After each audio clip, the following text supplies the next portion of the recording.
Quand j'aurai la ceinture et que je vais call out les champions de l'UFC, là, j'aurai même plus besoin de me charger de la com. Je suis intimement convaincu et persuadé que je suis le meilleur. Faut bien insister, c'est pour Jordan Zebo. Un matelas qui encaisse les coups de Cédric Doumbé, c'est sûr que c'est un matelas efficace. Un code promo, bonne nuit Jordan. Et là, le fait que ce soit autant médiatisé, je me dis, wow, en fait, on a franchi un cap. Tout simplement, ça faisait vendre. Le public adore ça.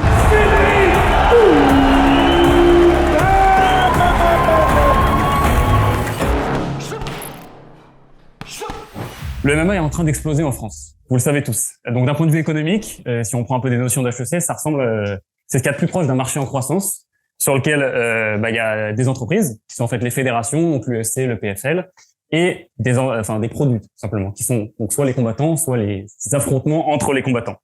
Donc, ça en fait un sujet très intéressant parce qu'aujourd'hui, on est dans la phase où il y a la création des superstars sur le MMA. Donc, c'est en train d'exploser. Ça a déjà explosé aux États-Unis, c'est en train d'arriver très fort en France, et on a besoin de nos champions. Donc, il y en a déjà quelques-uns que vous connaissez certainement, les Cyril Gane, les Francis Ngannou, qui est camerounais, mais a quand même explosé aussi en France en s'entraînant donc à Paris, des Morgan Charrière, que vous connaissez aussi peut-être de YouTube, et évidemment notre invité du soir, Cédric Doumbé, que je vais faire entrer dans quelques minutes.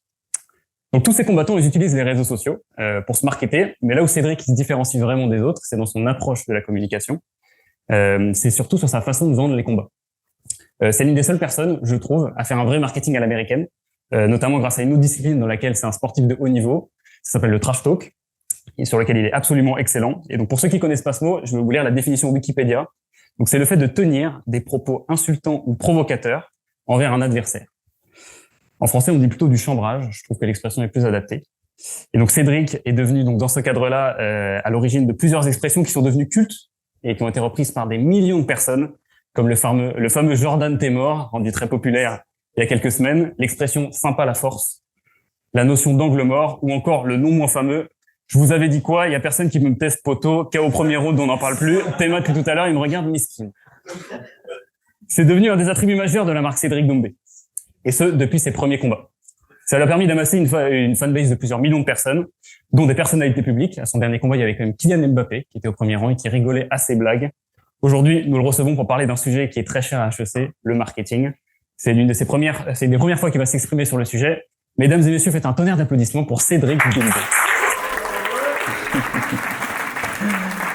Théo, t'es mort.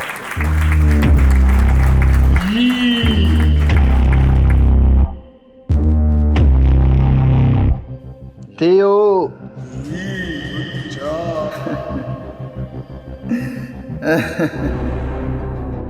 Théo, t'es mort.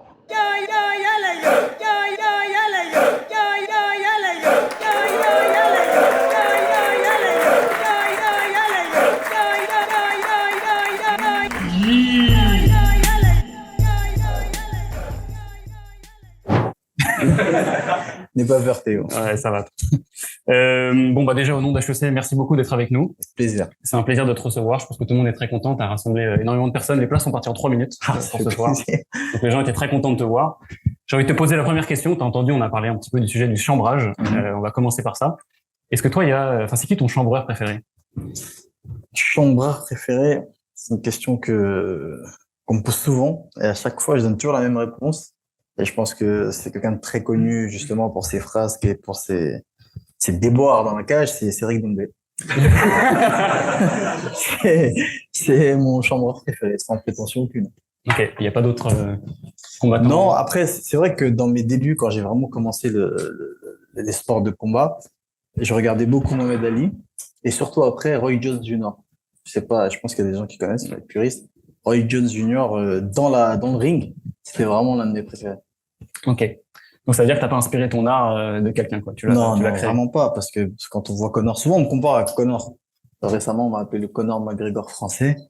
Et bon, ça m'embête un peu. Je sais pourquoi on me compare à lui, mais ça m'embête un peu parce que Conor, c'est beaucoup de vulgarité, c'est beaucoup de choses extra sportives et c'est pas ce que je suis moi. Donc j'aime pas trop la comparaison. Je dirais que je suis vraiment en Cédric Doumbé. J'ai créé un truc à part. On va dire c'est du Conor propre. Ok. Comment tu définirais toi la marque Cédric Doumbé? La marque Cédric Doumbé, je dirais c'est quelque chose d'indispensable. C'est vrai, je dirais c'est vrai, c'est Tu vois, ça, c'est Cédric Doumbé. Attention. Il y a toujours quelque chose dans l'air, tu vois. Non, je dirais que c'est quelque chose d'indispensable parce que quand on prend un Connor qui va susciter vraiment beaucoup d'engouement autour de lui, on a vu l'épisode du bus, par exemple, quand il va s'attaquer à un de ses adversaires en cassant le bus, en blessant et tout. Oui, après, derrière, ça fait vendre un combat, mais moi, j'arrive à faire vendre un combat sans aller dans ce côté-là. Parce que derrière, je sais qu'il y a, par exemple, des enfants qui me regardent, il y a des jeunes, des moins jeunes qui me regardent, qui me suivent et qui s'identifient à moi. Et justement, ça me tient vraiment à cœur de véhiculer des bonnes valeurs. Ok. Qu'est-ce que tu as compris de comment marketer un combat au global? Parce que tu es excellent là-dessus, c'est la raison pour laquelle toutes les fédérations te veulent. Tu les vends extrêmement bien, tu arrives à rassembler les gens qui t'aiment ou qui t'aiment pas d'ailleurs, c'est ce que tu dis souvent dans tes vidéos. Qu'est-ce que tu as compris aujourd'hui si tu veux faire un En fait, tutoriel? j'ai compris que l'important, c'était pas de se focaliser sur le combat à marketer. C'était de marketer l'avant, le pendant et l'après. Et là, on a pu le voir, justement, lors du précédent combat contre Jordan, qui n'est pas en soi, on va dire sur le papier, c'était pas le combat de l'année. Mais j'ai réussi à le faire devenir le combat de l'année. Comment, avant, avec une opération marketing magnifique, avec le matelas qui a été livré chez lui, par exemple, le matelas qui a été livré chez lui, en, en faisant naître un slogan, Jordan t'es mort, Jordan t'es mort, Jordan t'es mort. Aujourd'hui, il y a même des mecs qui s'appellent Jordan qui m'envoient des messages et qui me disent j'en peux plus, les gens n'arrêtent pas, Jordan t'es mort. Comment dire, pendant le combat, en arrivant avec le matelas en question, et ça, faut le faire. C'est-à-dire, je connais pas beaucoup de combattants qui continueraient, par exemple, on va dire le trash talk à 3 secondes du combat. On voit que vraiment à 3 secondes du combat, avant que l'arbitre ne dise fight, j'ai crié Jordan et tout le monde disait t'es mort, tu vois. Et donc ça c'est pendant le combat et l'après-combat, quand il y a on va dire le Cédric Doumbé un peu plus, j'aime pas dire naturel parce que je suis toujours naturel, mais on va dire le fond en fait, la crème de Cédric Doumbé qui ressort et qui demande à ce qu'on encourage Jordan et qu'on ne l'allume pas sur les réseaux et je l'encourage même personnellement, lui et moi, et je lui dis qu'il oublie vite cette défaite et qu'il aille de l'avant. Donc ça, c'est avant, pendant, après. Et c'est ça qui fait que, même avec, j'ai oublié, le plus important, la cerise sur le gâteau, c'est la performance. Si tu fais tout ça, mais que tu prends un KO en 9 secondes, toi, c'est très compliqué de vendre, de marketer un combat. Donc c'est la performance qui fait qu'aujourd'hui, avec ce KO en 9 secondes, je sais que tous ceux qui ont vu le combat et tous ceux qui l'ont loupé ce combat seront au rendez-vous au prochain combat. Parce qu'ils vont se dire, mais qu'est-ce qui va se passer? Qu'est-ce qui va nous faire encore?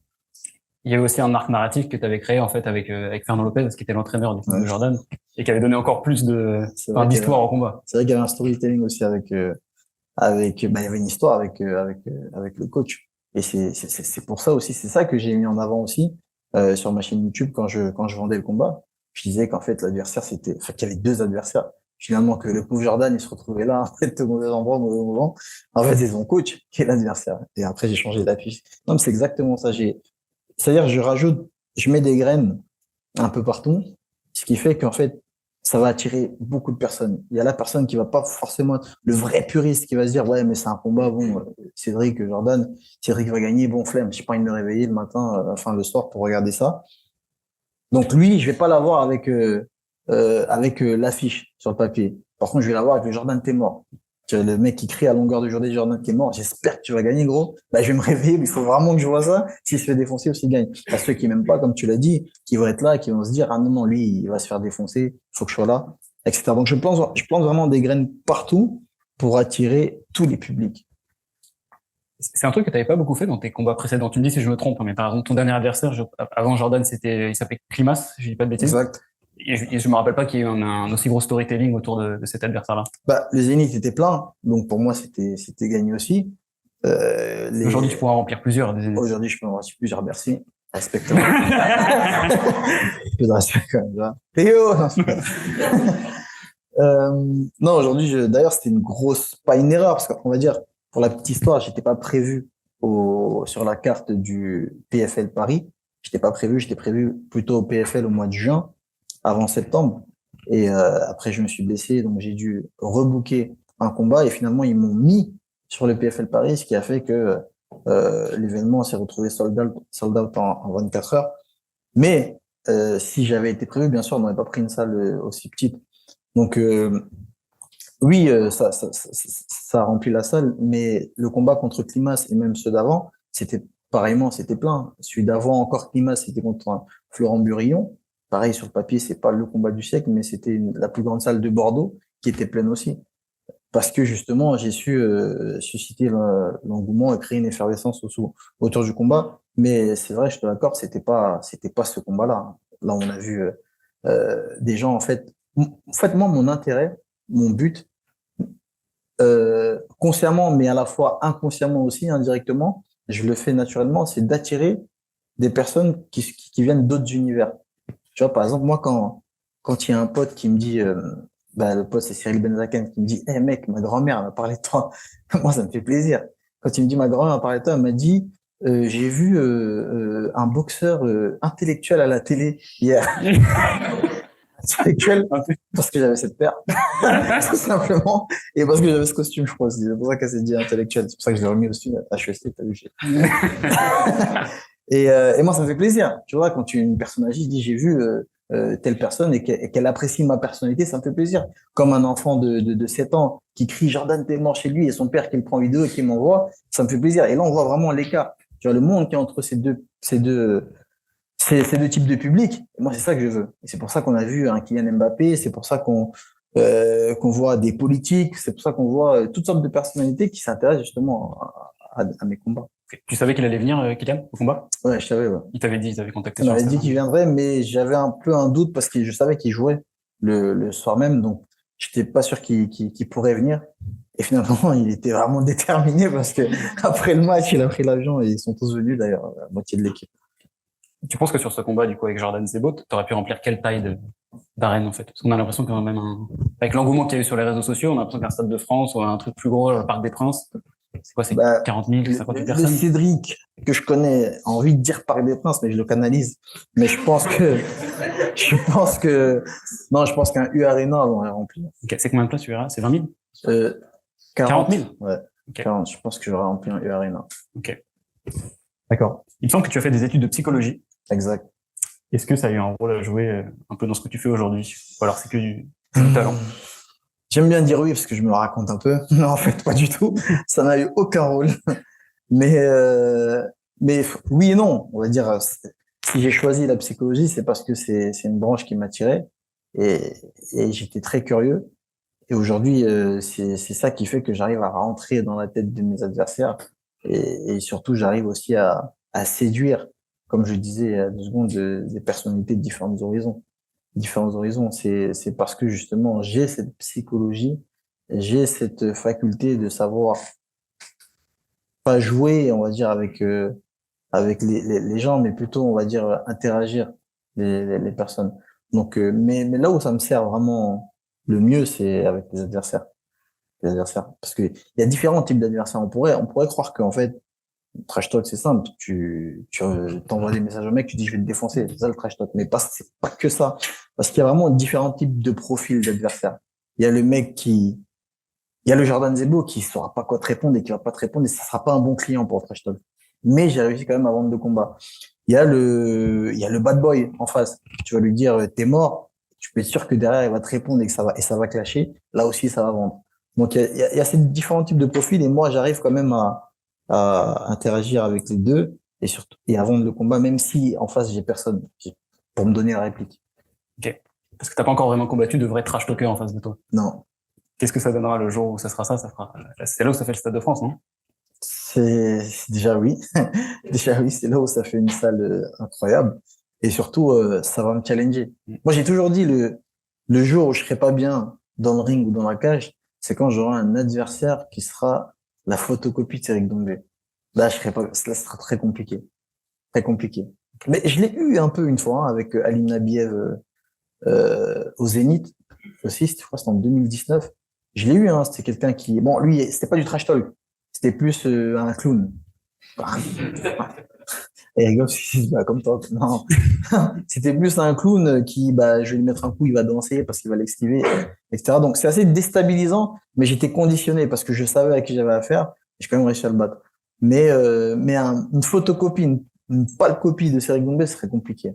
Ça veut dire une copie en termes de quoi? En termes de répartie? En termes de répartie, en termes de style. surtout en termes de style. Tu veux dire en termes de combat? Style de combat. Là, Ok. ça serait compliqué pour moi. D'accord. Il y a un combattant aujourd'hui qui existe, qui est proche de ça? Il y a un Israël Adesanya qui est Ok. proche en termes de style de combat, mais c'est pas la même catégorie. Tu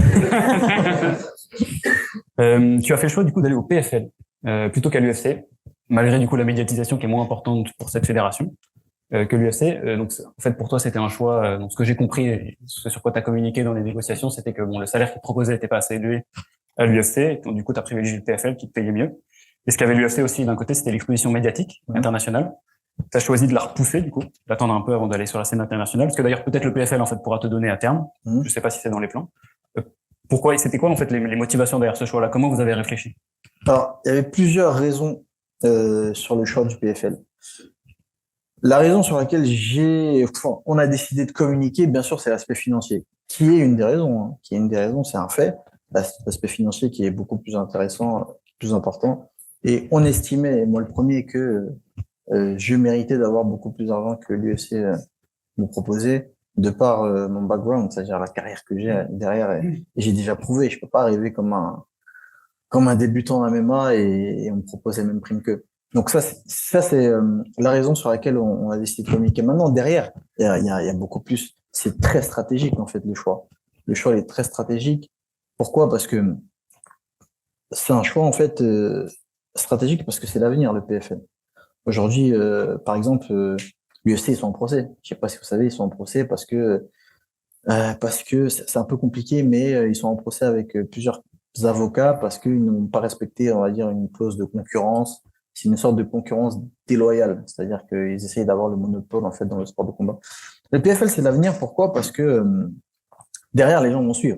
Aujourd'hui, on a Francis Ngannou, qui est très connu, Camerounais, voilà, comme moi, et qui a signé au PFL.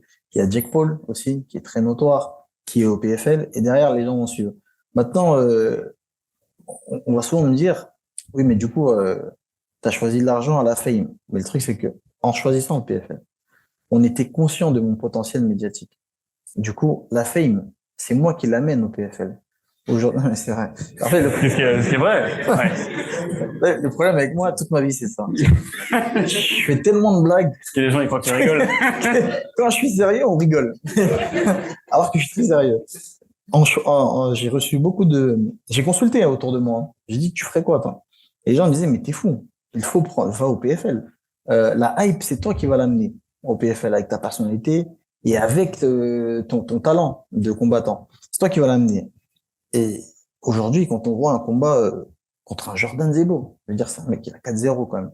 4 combats professionnels. Alors, moi, j'en ai 80 combats professionnels. Maintenant, oui, j'en ai 4 en MMA, maintenant 5. Quand on voit à quel niveau j'ai hissé ce combat-là, aujourd'hui, on parle du PFL Paris. C'est-à-dire, oui, le PFL, c'est une organisation qui est nouvelle, qui vient de naître, comparée à l'UFC, qui est vraiment assise sur la sphère du sport de combat du MMA. Aujourd'hui, j'ai réussi à dépasser le PFL, l'UFC, pardon, en termes de hype en France. Quand on entend l'UFC qui a fait sold out en 24 heures, mais heureusement, c'est l'UFC sans même qu'ils annoncent la carte. C'est normal. Aujourd'hui, le PFL Paris était déjà annoncé, mais dès qu'on a annoncé Cyril Doumbé, sold out en 24 heures. Et la hype, elle était beaucoup plus importante au PFL, alors qu'il n'y avait que Cédric Doumbé. Tandis qu'à l'UFC, il y avait des Cyril Gane qu'on connaît bien, Benoît Saint-Denis, etc., tous les autres Français qui ont combattu. Donc on voit bien que la hype, c'est moi qui l'amène. Donc ça, c'était un choix stratégique. Je me suis dit, finalement, j'ai les deux. J'ai les deux parce que j'ai l'argent, j'ai la hype, beaucoup plus de liberté au PFL. À l'UFC, j'aurais jamais pu venir, je pense, avec un matelas. Ouais. Quoique le matelas, j'aurais sûrement pu. La musique aussi. Mais le matelas dans la cage, ouais, non. Ouais, tu voulais le mettre dans la cage, ouais. ça, ouais. Je vais le mettre dans la cage, j'avoue, je vais le mettre dans la cage. La UFC, j'aurais jamais pu. Donc, beaucoup plus de liberté, et ça, c'est pas pour desservir le PFL, au contraire. Bien au contraire. Donc, et aussi, on pourrait me dire aussi, oui, mais du coup, la qualité de tes adversaires ne sont pas les mêmes que les adversaires à l'UFC. C'est vrai, pour l'instant. En étant au PFL, je vais me hisser à la première place en étant champion du PFL beaucoup plus vite que à l'UFC. À l'UFC, je prendrais peut-être 4 ans avant d'arriver à avoir un combat face au champion que je gagnerais. Aujourd'hui, le combat face au champion, je peux y arriver en moins d'un an. En moins d'un an, je deviendrai champion, je suis fou. Je deviendrai champion du PFL. À la suite de ça, je pourrais call out le champion de l'UFC et avoir un combat contre le champion de l'UFC. Je veux dire, il y a deux mondes différents. Tandis que quelqu'un qui va pas prendre de risques, bien sûr, il va aller à l'UFC et il va suivre la route qui lui a été tracée. Alors moi, voilà les raisons pour lesquelles on a décidé de choisir le PFL. Parce que, de un, l'attrait financier. De deux, c'est l'avenir. Donc, c'est un choix de carrière.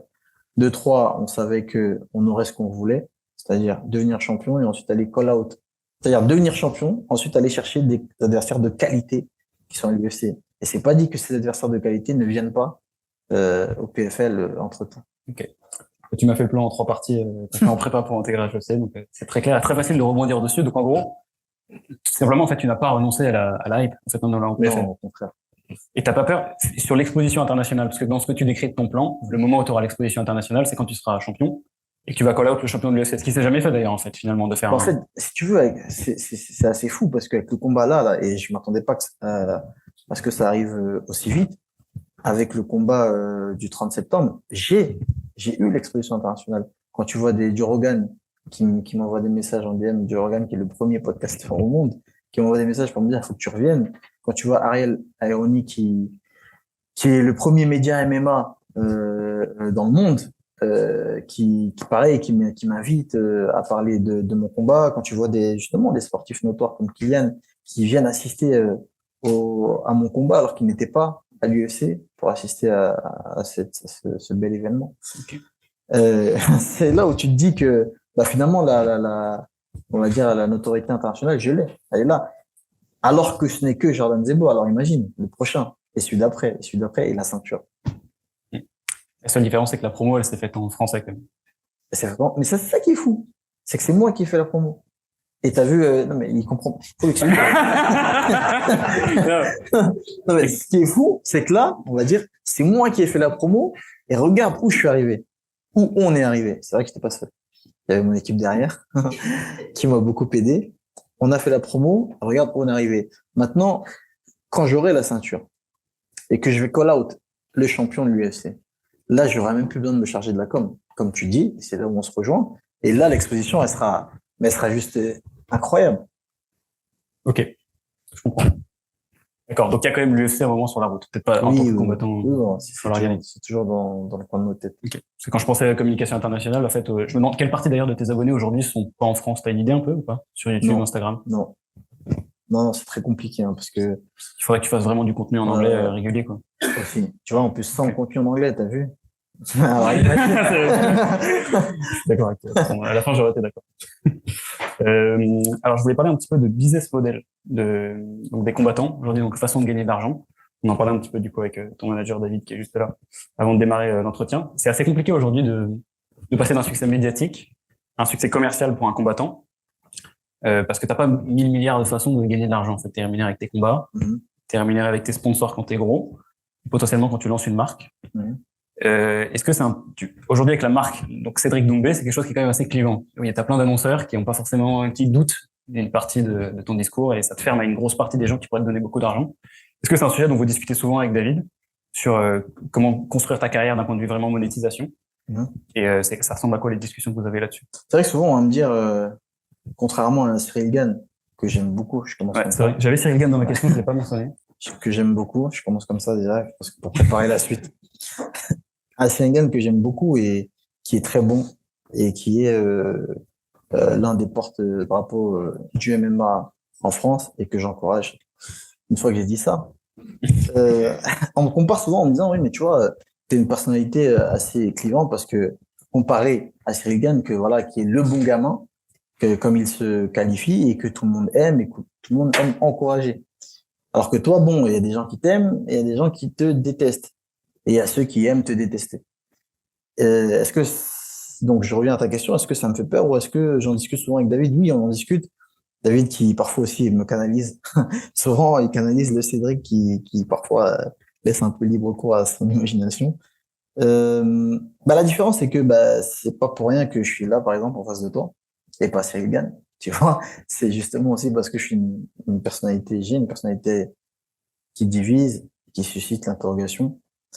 Euh, c'est pas pour rien que quand je fais une vidéo, par exemple YouTube, en 24 heures, elle fait 500 000 vues, alors que Cyril Gann, elle fait, je sais pas, je crois 30 000 vues en un mois. Tu vois, non, c'est pour ça que j'ai dit, je l'aime, j'aime, tu vois, j'ai bien commencé. J'ai dit, j'aime beaucoup Cyril Gann. Ce sont les faits que je cite. C'est pas pour rien, c'est justement parce que les gens aiment ça. Et c'est comme, je sais pas si c'est le bon exemple, mais c'est comme au poker ou c'est comme au casino. On va dire, plus l'enjeu est important, euh, plus ça vaut le coup. Je veux dire, plus l'enjeu est important, plus, on va dire, la gagne est spectaculaire. C'est-à-dire que aujourd'hui, oui, ça fait peur. Oui, ça fait peur, on en discute souvent. C'est pour ça que, c'est-à-dire que j'essaye un peu d'avoir une personnalité assez éclectique. Dans la team, on m'appelle le caméléon. C'est-à-dire que aujourd'hui, je peux avoir mon costume France Inter, c'est comme ça qu'on l'appelle. Demain, demain, c'est HEC, oublie pas ton costume France Inter, je dirais, t'inquiète. Je peux avoir mon costume France Inter, je peux rester aussi le Cédric, qui fait rire, qui est gaulerie, mais qui n'est jamais vulgaire. Je suis le Cédric musulman aussi, qui aime parler de sa religion et qui sait pourtant qu'en France, c'est un sujet assez tabou et très, et tu marches sur des œufs, quoi, quand tu parles de ça, mais j'aime le risque. Et on essaie vraiment de jouer avec ces différentes personnalités et on peut pas plaire à tout le monde. Et moi, j'aime toujours dire, mon but, c'est d'être indispensable dans l'esprit des gens.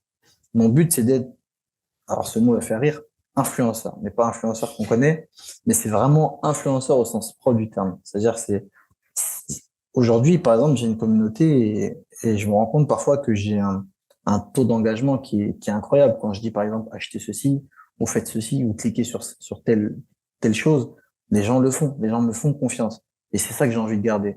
Maintenant, j'ai pas envie de plaire à tout le monde. Parce que, comme tu le sais, plaire à tout le monde, c'est plaire à n'importe qui. Et personne ne fera jamais l'unanimité. On peut pas faire l'unanimité. Mais le but, c'est de plaire à un maximum de personnes en essayant d'être politiquement correct et de pas dépasser les bornes. Ok. C'est quoi les bornes, du coup? Les limites? Ah, c'est, Tu as parlé des, pas, je peux pas en pas parler d'insultes? justement. Sinon, je dépasse les bornes. Les bornes, après, je continue d'apprendre, hein. J'essaye d'être Cédric aussi engagé, qui met sa notoriété au service de bonnes causes. Parfois, je fais des erreurs, comme récemment. Je fais des petites boulettes, parce que j'apprends, je continue d'apprendre et je ne suis qu'un homme. Je suis pas venu je suis pas venu ici pour souffrir, ok? Donc, j'essaye d'apprendre. Parfois, je fais des boulettes et c'est comme ça que je me forge, tout simplement. Comme récemment, j'ai fait une sortie sur la gynéco et tu vois, ça n'a pas plu à tout le monde. Pourtant, moi, j'étais naturel. C'est là aussi où on voit, comment dire, c'est là où on voit aussi, où je me rends compte aussi de la vitesse à laquelle la notoriété elle va. Il y a encore quelques années, j'étais à 200 000 personnes en termes de followers, même encore moins, à 150 000. Et quand je disais quelque chose, bon, j'avais des potes qui rigolaient et puis ça s'arrêtait là. Aujourd'hui, si je dis un truc, c'est très très chaud. Mais t'as atteint la sphère publique. Ouais, et là, je me rends compte que, ah ouais, mais je rigolais. Mais tu peux plus. Ah, je peux plus rigoler. Non. Ah ouais, d'accord. Et je suis tiens, d'accord. Et du coup, parfois, je me rebelle un peu. Je me dis, mais je m'en fiche, en fait. C'est celui qui est pas content, il me suit pas. Et puis, je reste moi-même. C'est comme ça qu'on m'aime ou c'est comme ça qu'on m'aime pas. Sauf qu'aujourd'hui, tu peux plus. Tu peux plus. Donc, j'apprends aussi comme ça et j'essaye, encore une fois, de pas dépasser les bornes. Mm. Ouais, il y a un truc très, parce que ce que tu décris, en fait, c'est le défaut de ta qualité, d'être spontané, C'est ça, authentique. c'est ça. Et en fait, plus t'avances, en fait, en termes de notoriété, plus ça devient dur, finalement, de rester authentique, parce que t'as de la pression de partout, du sponsor, typiquement, qui peut arriver. Exactement. Vous avez quand même des bonnes idées, en fait, en promotion. Tu parlais de la marque de matelas, là, que vous avez aidé, c'est très marrant, parce qu'ils m'ont sponsorisé hier, en fait. Et on a du coup parlé de toi, forcément, sur l'opération. Et je me demandais, si vous avez des bonnes idées, elles sont toujours très authentiques, vos idées. On se demande si elles sont réfléchies ou si vraiment elles sont foutues sur un papier en 15 minutes. Et j'ai pas réussi à savoir dans les discussions avec David comment c'était pensé, tu vois. Comment les idées que vous avez, même d'ailleurs de façon générale, pas que sur les OP, sur les contenus, etc. Est-ce que vous avez un point brainstorming ou vous dites on fait un plan de contenu ou... Parfois on fait des brainstorming, c'est très rare. Parfois on a un groupe, on dit bon les prochaines vidéos on réfléchit et puis on donne des idées. mais la plupart du temps, c'est très spontané. Par exemple, l'idée du matelas en livraison, c'est David. Ouais, il a dit, mais c'est-à-dire qu'on était en train de faire la com pour le matelas, donc j'étais là avec la vidéo, code promo, bonne nuit Jordan, etc. Donc ça, c'est spontané.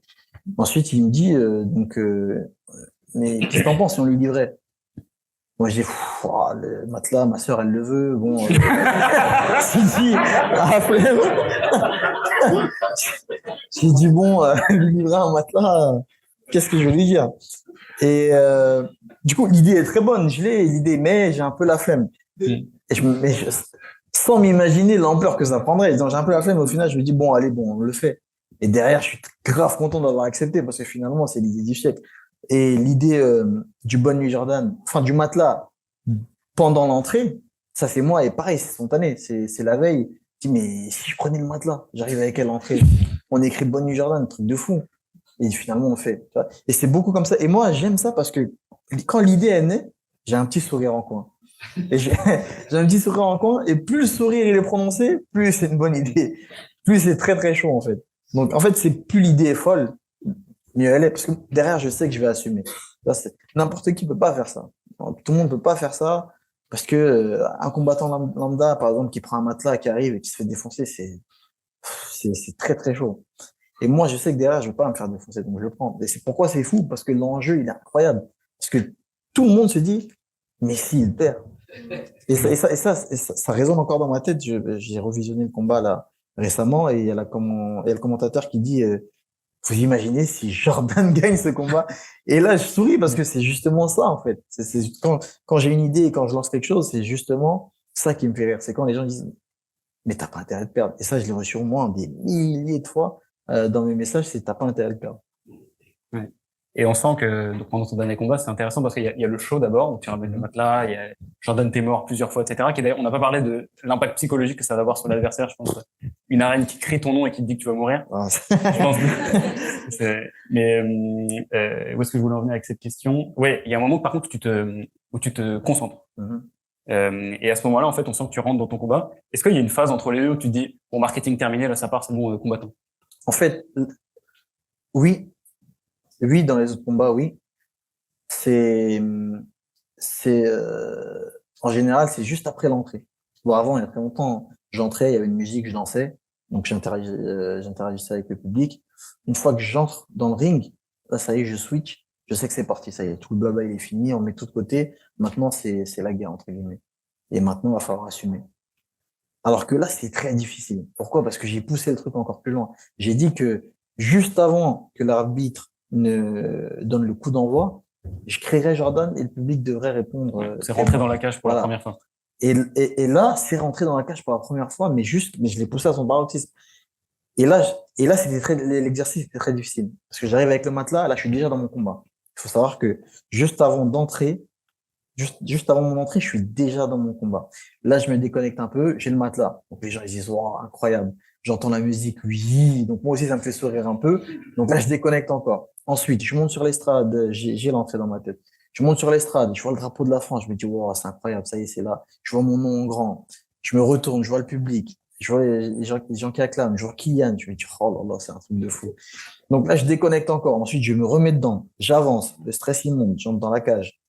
J'ai les premières sensations. Mais en fait, un rien te rajoute un stress incroyable. C'est-à-dire là, j'entre dans la cage, je sens avec la plante de mes pieds la texture du sol.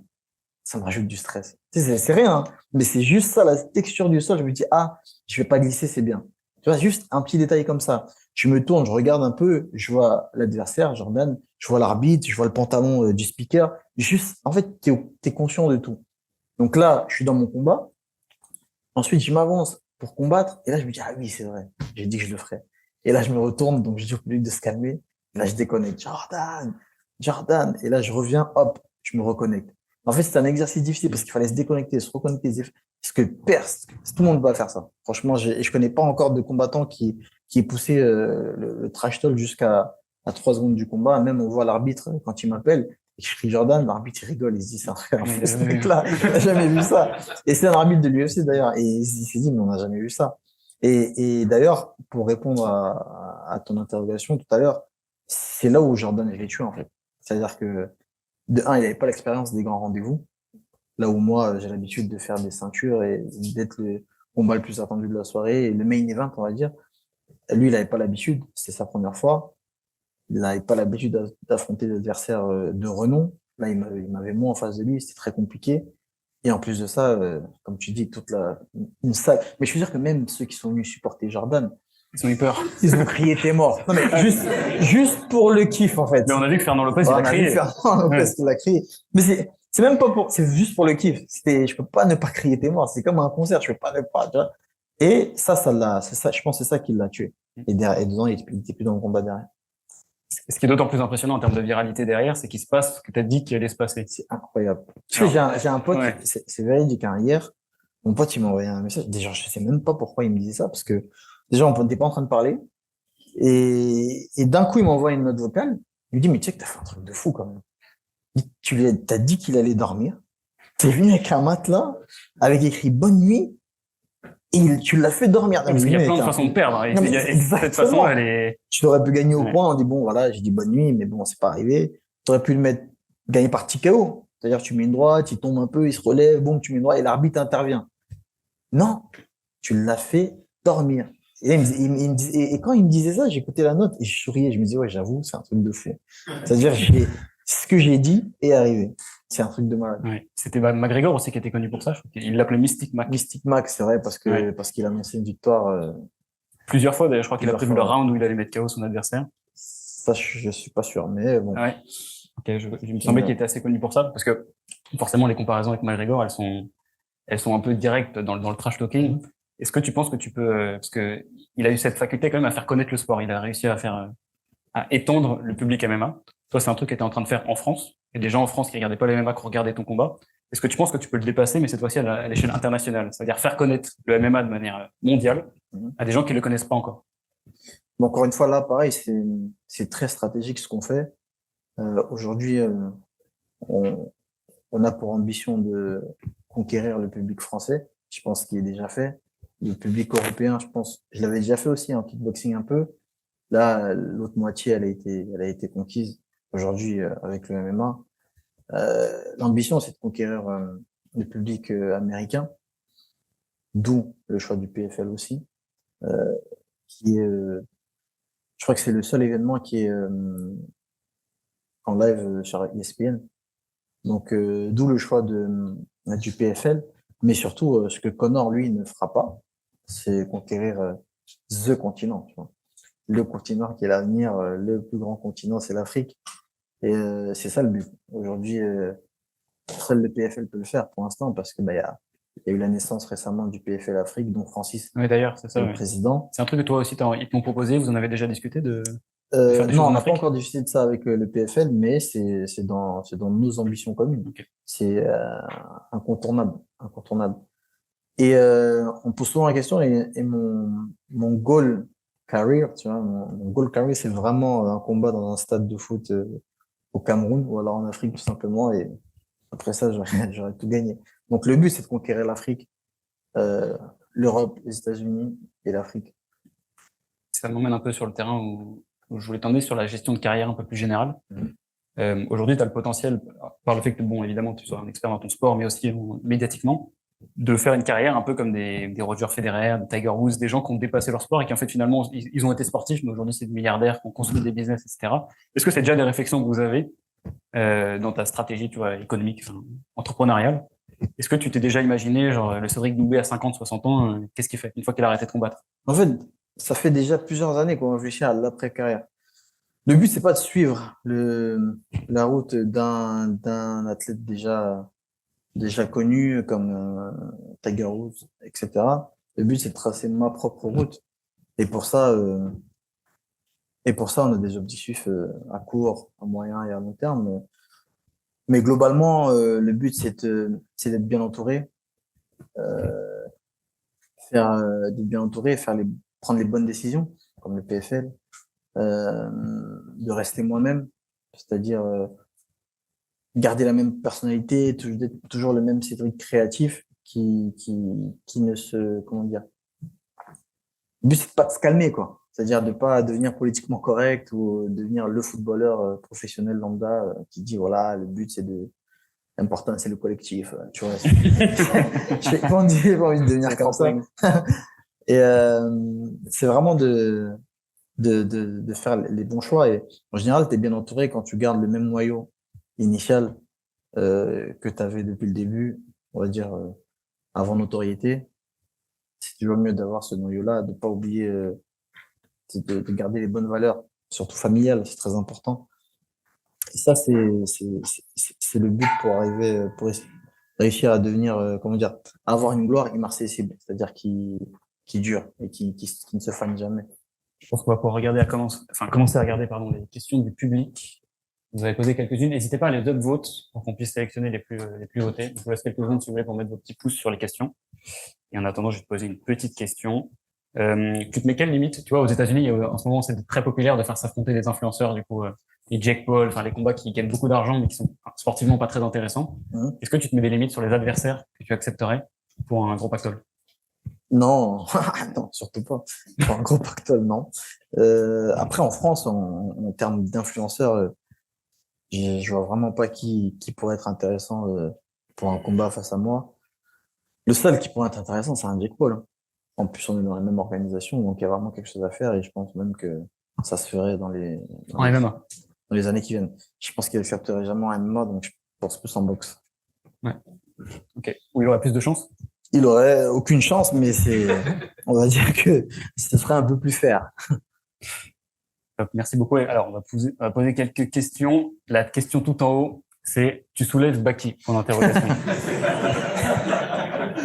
Même ici. Ah, j'ai mis mon costume. Je dis, il n'y a pas ce genre de questions ici, c'est pas possible. Même ici. Oui, en un round même. Si tu veux plus de détails, plus de précision. Tu vois, Jordan? Bah voilà, c'est pareil. Question suivante. À quoi tu penses quand tu as envie d'abandonner un effort pour te surpasser? Quelle est ta mentalité de tous les jours? Ah, c'est une meilleure question. Déjà. À quoi je pense quand j'ai envie d'abandonner un effort? Ce qui m'arrive à peu près tous les matins quand je prépare un combat. Déjà, il faut savoir que le sport de combat, c'est un sport très difficile de par les conditions dans lesquelles on est. C'est-à-dire que c'est un sport où c'est un sport individuel, tout simplement. Oui, il y a une équipe derrière moi. Oui, j'ai mon manager qui me pousse. J'ai ma famille derrière qui me pousse, ma mère qui stresse à chaque annonce de combat. Il y a ma sœur aussi qui est là. J'ai beaucoup de soutien derrière moi. Mais le matin, quand il faut aller courir dans le froid, sous la neige, je suis tout seul. Quand je dis Jordan, t'es mort et que je suis dans mon lit, comme ça, je regarde le ciel, je me dis frère, t'as intérêt de gagner. Je suis tout seul. Je me mets la pression tout seul en fait. Et finalement, quand j'ai envie, et ça m'arrive tous les matins, quand je dois aller m'entraîner et que je suis tout seul, j'ai envie, j'ai plein d'excuses dans ma tête. En fait, c'est un combat entre soi et soi-même. Je me trouve plein d'excuses. Je me dis, mais tu sais, il faut pas s'entraîner trop quand même, hein. C'est bien de se reposer aussi. Je pense à l'échéance. Donc, j'essaye un peu d'utiliser un vocabulaire de manière à ce que la personne qui a posé la question arrive à s'identifier, parce que j'imagine que c'est pas un combattant d'MMA. Je pense à l'échéance qui va arriver, je pense à la victoire et je pense à la défaite. Quand je pense à la victoire, ça me motive. Je me dis, ah oui, ça fait du bien quand même. Ça me motive à aller m'entraîner, ça me motive à souffrir encore plus. Je me dis, j'ai envie de revivre ce sentiment. Mais là où c'est plus fort, c'est quand je pense à la défaite. Parce que quand je pense à la défaite, il y a quelque chose qui se passe en moi.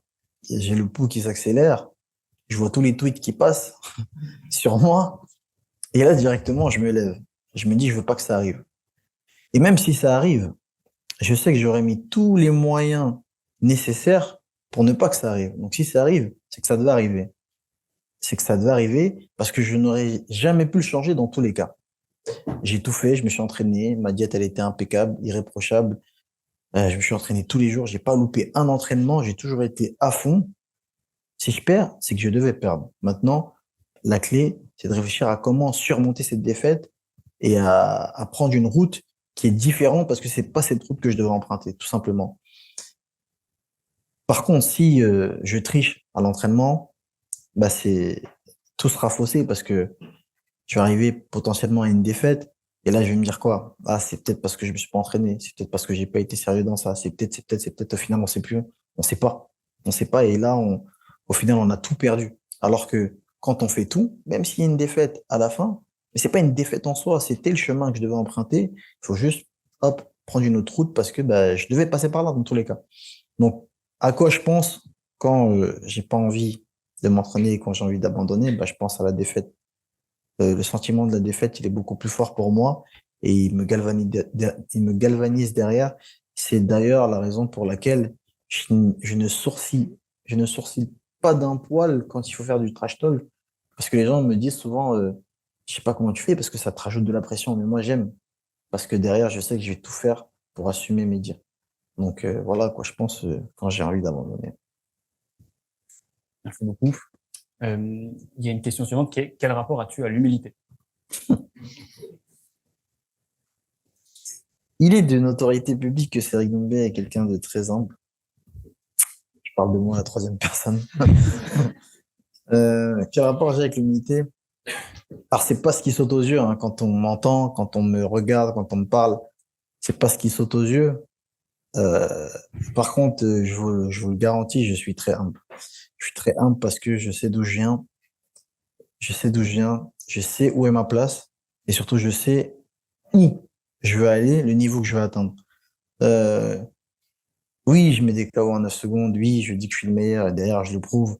Mais j'ai pas, comment dire, j'ai pas le melon. C'est-à-dire, je sais très bien que demain, ça peut m'arriver de perdre, par exemple. Demain, ça peut m'arriver de prendre un KO en 9 secondes, par exemple. Demain, je peux tomber sur quelqu'un qui est meilleur que moi. C'est pour ça d'ailleurs que je m'entraîne dur.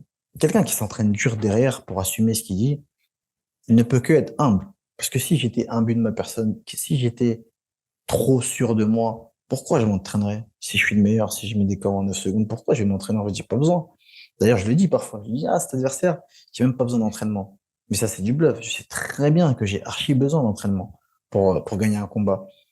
Quelqu'un qui s'entraîne dur, quelqu'un qui produit un travail d'acharné tous les jours dans l'ombre, parce que les gens ne voient pas ça. Les gens voient juste le matelas, les gens voient juste les sourires, les gens voient juste les vannes, mais les gens ne voient pas quand je verse des larmes sur la piste. Je sais même pas pourquoi d'ailleurs. Donc là, je viens de lancer un dossier sur moi. Et je verse des larmes sur la piste parce que c'est tellement dur que je me pousse, je me pousse, je me pousse. Les gens ne voient pas quand il neige et que je mets mon bonnet, mes gants et que je vais courir seul sous la neige. Les gens ne voient pas ça. Parce que je me dis, j'ai pas le choix, c'est mon métier, j'ai choisi, j'ai pas le choix. Et il y a des gens, parfois j'envie, les gens qui, oui, forcément, gagnent beaucoup moins d'argent que moi, mais tous les mois, ils ont leur salaire, ils se lèvent le matin à la même heure, ils rentrent le soir à la même heure, et il n'y a aucun stress, ils n'ont pas d'échéance. Et parfois, je les envie. Et après, je me dis, mais c'est la vie que tu as choisie. Et, euh, et comme disait le grand-père de Spider-Man, chaque pouvoir engendre de grandes responsabilités. Donc voilà, non, je suis très humble. C'est vrai que c'est pas ce qui saute aux yeux, mais c'est pour ça que d'ailleurs que dans mon public, il y a des gens qui ne me connaissent pas, qui soi-même, parce qu'ils se disent, ah, j'adore. Souvent les gens qui ont une mentalité un peu américaine, j'adore, j'aime bien, au contraire, il faut vendre. Soit ne m'aiment pas, parce qu'ils sont très, très français et qu'ils aiment bien quand c'est dans les clous et qui disent que non, c'est pas très humble, je préfère un peu plus d'humilité. Mais en général, tu vois, ces gens-là, après, s'être intéressé à moi, ou après avoir visionné des interviews où je suis beaucoup plus posé, m'envoient des messages ou même commentent et disent au début, je ne l'aimais pas, mais en fait, finalement, je me rends compte qu'en fait, il est normal, de un, et de deux, il est humain, en fait. Au contraire, derrière le fanfaron, derrière le trash talker se cache quelqu'un de très humble. Et moi, ça me fait énormément plaisir quand je vois ce mot humble. Parce que c'est très difficile, c'est vrai, je l'accorde, de le voir en moi, de voir l'humilité en moi. Et quand je vois que des gens ont décelé, ça me fait plaisir. Pour prendre une dernière question, à force de faire des moves aussi ouf, Matelas chez Jordan, le coup du prêtre avec Murtel, t'as pas peur de devoir en faire de plus en plus? Et entre parenthèses, du coup, le Mr Beast syndrome, je sais pas si tu connais. Oui, je connais. C'est quoi? Je sais pas ce que c'est non plus. Je pense que c'est devoir faire une plus grosse vidéo à chaque fois parce qu'en fait, on t'attend là-dessus. Ça, j'ai bien compris. C'est ce qu'on se disait, hein. On se disait, qu'est-ce qu'on va faire après le matelas? Euh, Après, c'est vraiment, comment dire, comme je disais tout à l'heure, c'est je m'adapte à chaque adversaire. C'est-à-dire que le but, c'est pas de faire de plus en plus gros. Le but, c'est pas de faire de plus en plus gros. Le but, c'est juste que chaque combat soit spécial, en fait. Il n'y a pas un combat qui sera meilleur qu'un autre. Il n'y a pas une opération qui sera meilleure qu'une autre. Chaque opération sera spéciale. Donc, peu importe l'adversaire qui sera en face, il faut juste que j'arrive à m'adapter comme je fais toujours aussi bien, arrive à m'adapter à l'adversaire et à trouver, on va dire, la chose qui fait que les gens vont s'intéresser à ce combat. Et en général, je le fais bien. Je le fais bien parce que c'est naturel, en fait. Parce que ça fait vraiment partie de moi. Je force pas pour faire du trash talk. Ah, tiens, faut que je rentre le combat, faut que je fasse du trash talk. D'ailleurs, on fait pas un brainstorming sur le trash talk. C'est vraiment, c'est spontané, hein.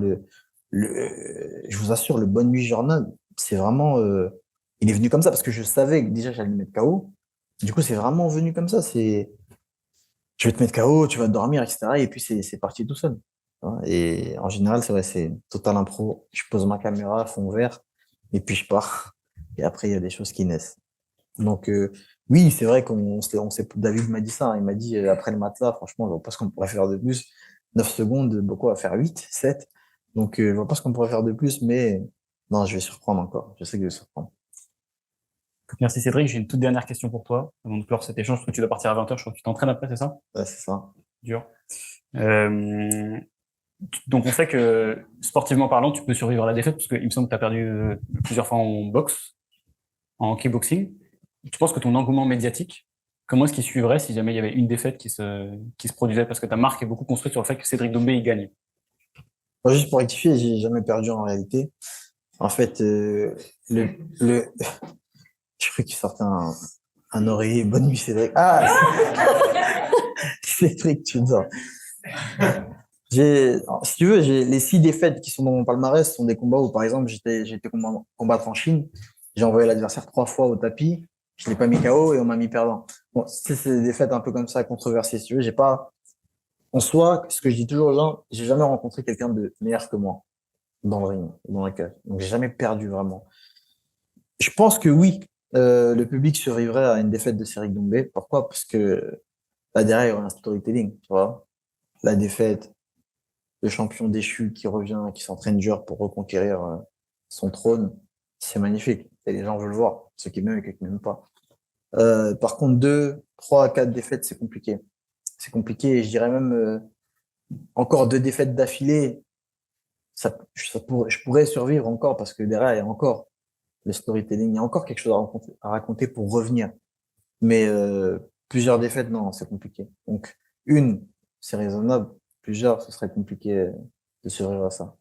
Après, n'oublie pas, tu t'arrêtes, ça serait doublé. Donc, ça, ce n'est même pas envisageable, j'ai envie de te dire. Donc, Bon, en tout cas, on ne te la souhaite pas. Merci beaucoup Cédric d'avoir passé ce moment avec nous. merci à toi. Vous avez vu le cours Cédric Doumbé.